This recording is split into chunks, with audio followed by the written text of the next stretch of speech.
محدود قبرستانی بسیار بزرگ مربوط به دوره اشکانی با آثارهای مختلف، نمادهای مختلف، قبرهای بسیار ارزنده. یه نماد و آثار هم اینجا داریم.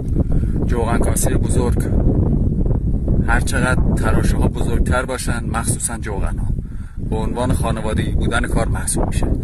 خود سنگ به عنوان سنگ نگهبان و نماد نگهبان به صورت حیوانی هم در این پایین قرار داره که من خدمتتون میگم.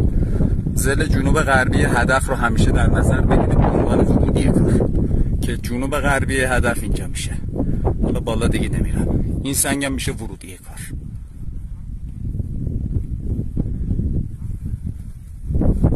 یه لحظه فیلم رو قطع میکنم، البته نمیخواد، نماد از بغل مشخص.